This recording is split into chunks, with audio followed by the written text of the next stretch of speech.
began when I met my husband, Bernard.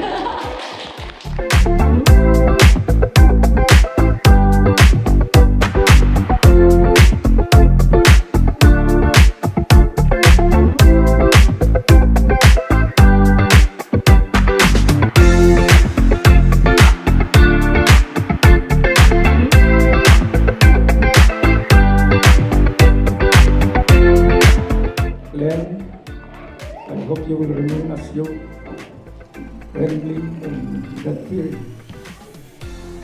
You have good children, so I hope you will treat them good also. Okay. I love you. I love you.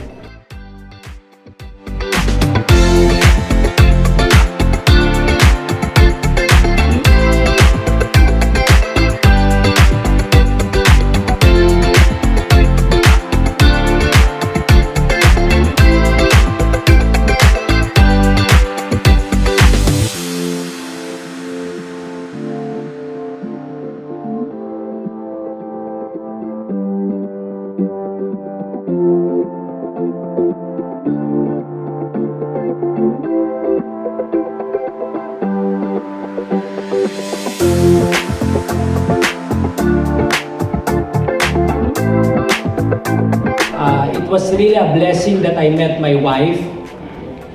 That she's my half partner. She's my friend, my best friend, and she's also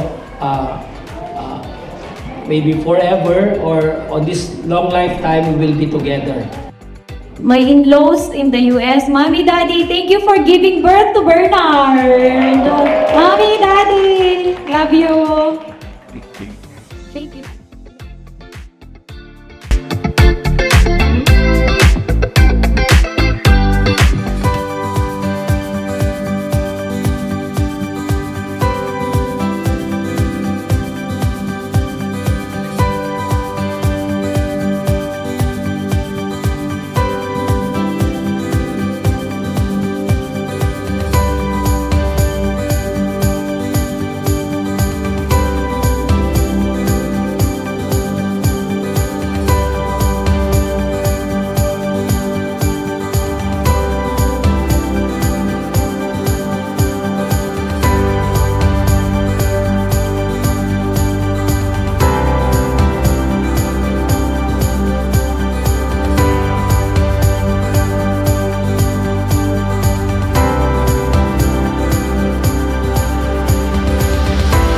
I hope and pray that 40 years, 50 years, 60 years, 70 years, 80 years old, when God will still give us life, we will still be together, strengthened by Him.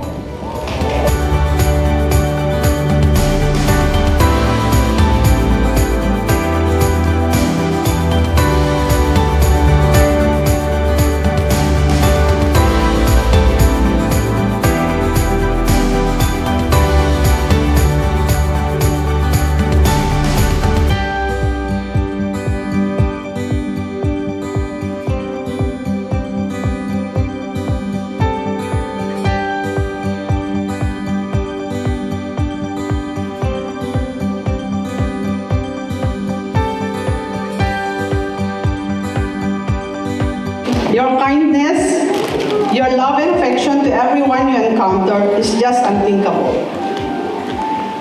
You are a truly reflection of God's love. You always go out your way to help the people in need. Love and kindness are never wasted. They always make a difference.